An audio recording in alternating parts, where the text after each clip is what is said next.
오늘은 유방암 환자 두 분을 여러분들에게 소개해 드리려고 합니다.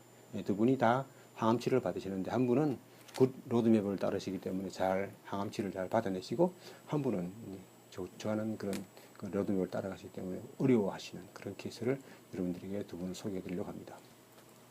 첫 번째 케이스 40세 여자분이신데요. 똑같이 이제 유방암, 좌측 유방암이십니다. 유방암 진단 받으시고 수술하신 다음에 항암하시고 이제 방사수치를 하셨어요.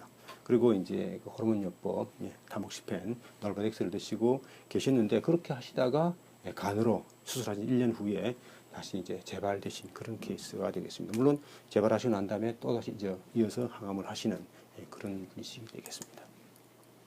이분은 이제 2011년 12월 달에 세포 표적 검사를 해봤습니다. 했더니 CD4는 30, CD8은 27, NK7 굉장히 낮게 세포가 항암 면역 세포가 굉장히 낮다는 것을 알게 되었고 활성도 상당히 높았어요. 588. 그리고 모발 검사상 아인이 굉장히 결핍되어 있고 수온이 매우 높은 것을 알게 되었습니다. 이런 케이스는 어떻게 해야 되는가 하면은 면역이 특별 세포, NK 세포, 자연살사 세포 상이 낮으면 NK를 높일 수 있는 그런 치료를 좀 해드리고 그리고 또 활성도 높을 때는 활성도 제거제 좀 충분히 좀 드리도록 그렇게 하시고 그리고 아인이 굉장히 결핍되어 있으면 아인도 충분히 좀 넣어드리고 그리고 수온이 높을 때는 중금속 해독을 좀 해드려야 합니다. 그렇죠. 그렇게 되면은 전반적으로 면역이 좀 살아있기 때문에 빨리 회복이 되시는데 이분은 그게 좀 좀 관심을 좀 덜 가지는 그런 케이스가 됐습니다. 2012년 2월 달에 백혈구 검사를 해보니까 1000, 백혈구 같은 경우 적어도 4000 이상 되야 되잖아요. 그렇죠? 근데 백혈구가 1000밖에 안 나오고 그리고 호중과 8%밖에 안 나와요. 적어도 60대 70% 이상 돼줘야 되는데 8%. 그러니까 절대 오중구수는 80밖에 안 나온다는 거죠. 왜냐하면 항암 치료를 계속 해놓으니까 몸이 많이 세포가 면역이 떨어지는 상태가 되겠습니다. 그렇게 하다가 손톱발톱 변형이 오게 되고 피부에 변색도 오고 팔에 부종까지 오는 케이스가 돼요. 그렇게 하시다 결국은 이제 항문에 출혈까지 있으셨습니다. 그때 이제 피검사를 해보니까 헤모글로빈은 9.4, 그리고 백혈구는 600밖에 되지 않고 심지어 혈소판까지도 9천입니다. 혈소판이 적어도 15만에서 4만까지, 40만까지거든요. 근데 9천이면 상상도 못하죠. 아주 굉장히, 그러니까 결국은 조혈관이 많이 망가진 그런 케이스가 되겠습니다. 2012년 8월 달에 다시 한번 피검사 해보니까 백혈구가 400밖에 되지 않고 이제는 호중구를 측정도 불가능할 정도로 이렇게 면역이 떨어진 상태가 되었습니다. 그렇게 하시다가 우측 발톱도 제거되셨고, 그리고 이제 드디어 올해 3월 달부터는 이제 놀바덱스 대신에 페마라, 그 아로마타제 그 저해제인 페마라를 드시고, 페마라에 대한 부작용 상당히 심합니다. 왜냐하면 이 여성 호르몬 생성이 안 되도록 그렇게 하기 때문에 특별히 뼈에 대한 통증이 굉장히 심하신 거죠. 그렇게 하시다가 그래도 이제 젤로다로 이렇게 항암을 바꾸신 그런 케이스입니다. 그렇게 젤로다의 부작용 잘 아시겠습니다. 피부가 전체 갈라지죠. 걷지도 못할 정도로 갈라집니다. 그리고 피부 변색 시커멓게 변하죠, 얼굴들이. 그리고 중요한 건 복통, 배가 너무 아프기 때문에 식사를 못하시는 이런 부작용이 상당히 심한 그런 항암제가 되겠습니다. 그리고 또 면역이 많이 떨어져가 입술 주위에 막 수포가 생기고 그렇게 하신 분이신데 올해 드디어 얼마 전에 BP가 80에 50까지 떨어졌어요. 80, 50까지도 상당히 심각합니다. 더 떨어지면 피가 제대로 순환이 안 될 정도 위험한 경우에 빠지게 되고 검사상 폐혈 증상이 있지 않는, 폐렴 증상이 있지 않는 해가지고 항암제도 항생제도 받아오시고 옆구리 결림까지 있어가지고 혹시 전이가 되지 않느냐 그런 생각을 하게 되었습니다. 그렇게 되다가 얼마 전에 전반적 근육이 너무너무 저하되고 가슴 답답함도 있으시고 식은땀 막 흘리시면서 폐렴이 아주 악화됐는가 보다 해가지고 퇴원을 하셨다가 다시 오셨는데 이제는 뭐 열도만 너무 높고 38.7도 그리고 우상복부의 그 통증이 너무 심하셔가지고 다른 병원으로 전이됐던 그런 케이스를 소개해드립니다. 참 안타깝습니다. 그러니까 우리가 좋은 레드맥을 선택하게 되면은 이런 경우가 되지 않는데 그걸 그냥 무시하고 계속 항암만 하시다 보면은 이런 결과를 결과가 올 수밖에 없다는 걸 여러분들에게 말씀드립니다. 다음 케이스 한번 들어보시죠. 네.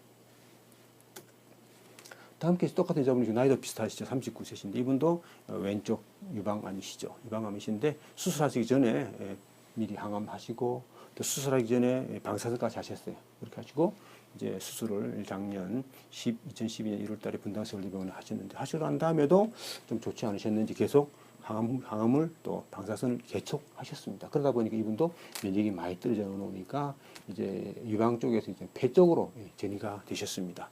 이렇게 폐 쪽으로 전이가 이제 좌측 상력, 좌측 하역 쪽으로 전이가 되다 보니까 그쪽 전이된 부분도 또 다시 이제 수술을 통해서 제거되는 그런 수술을 하셨고요.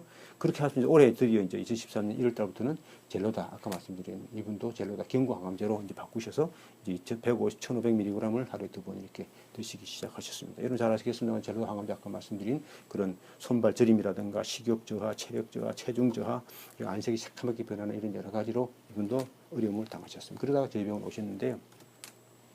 오셨을 때 모발 검사를 해보니까 이분도 마찬가지 아주 아인이 굉장히 낮게 아주 낮다는 것을 발견하게 되었고 중금속도 굉장히 오염된 걸 알 수 있게 되었습니다. 특별히 납, 그렇죠? 납이 상당히 높고 그리고 어떻습니까? 알루미늄도 굉장히 높으시죠. 이런 분은 이 두 가지 중금속 빨리 해독을 해주면 되지 않겠습니까? 그렇게 치료를 저희들이 해드렸습니다. 처방으로서는 특별히 이제 셀레나제가 항활성산소 제거제, 어떤 중금속 해독제, 면역 조절제, 그다음 항종양제 그런 기능, 네 가지 기능이 있거든요. 그 기능이 있는 셀레나제를 하루에 500마이크로그램 드시도록 하시고, 그것뿐만 아니라 그것을 아주 정맥으로다가 좀 대고용량으로 드렸습니다. 2000마이크로그램을 정맥 주사를 프라민과 같이 주 3회 이렇게 정맥 주사로 놔드렸습니다. 그것뿐만 아니라 온다메드라고 하는 그런 파동 치료를 또 주 3회 이렇게 저희들이 해드렸습니다. 뿐만 아니라 또 고주파 온열암 치료도 양쪽으로 다 있어가지고 오른쪽 2번, 또 왼쪽 2번 해가 주 2회씩 각각 그렇게 치료를 받으시고 비타민 D 검사를 해보니까요 유방암 환자분 대부분 다 비타민 D가 낮습니다. 이분 같은 경우는 17.9밖에 안 돼가지고 20만 IU짜리 비타민 D 주사도 근육 주사도 맞으셨고요. 그렇게 하면서 이어서 이제 이분은 면역 전달 물질인 트랜스펙터라는 게 있습니다. 그거를 포함한 제품을 메가요법으로 좀 고용량으로 이렇게 먹도록 그렇게 제가 조치를 해줬습니다. 그래서 지금 현재 잘 드시고 계시고요. 지금 현재 젤로다를 1,500mg을 2주 간격으로 드시고 또 일주 쉬시고 이렇게 계속 하시는데도 불구하고 크게 어려움 없습니다. 약간 어려움이 있습니다. 이 간헐적인 어지럼이라든가 피곤감 같은 거, 그리고 손발 가려진 거, 그리고 복통 양상, 피부색은 많이 좋아지셨어요. 전반적으로 좋아지셨지만 아직도 약간의 부작용이 있지만 그럭저럭 잘 지내시고 얼굴도 많이 오실 때는 아주 그냥 뭐 얼굴이 새카맸습니다. 그래서 지금 얼굴 많이 희주셨고 그리고 일단 복통 때문에 식사를 제대로 못 하셨는데 지금은 복통이 많이 호전되시고 식사도 잘 하시니까 체력도 많이 좋아지셨고 전반적으로 잘 견뎌내시는 그런 케이스가 되겠습니다. 그래서 여러분들에게 다시 말씀드리면 정말 좋은 로드맵을 택해 나가실 때 우리가 좀 이 암 치료를 제대로 잘 해나갈 수 있다는 것을 여러분들에게 말씀드립니다. 감사합니다.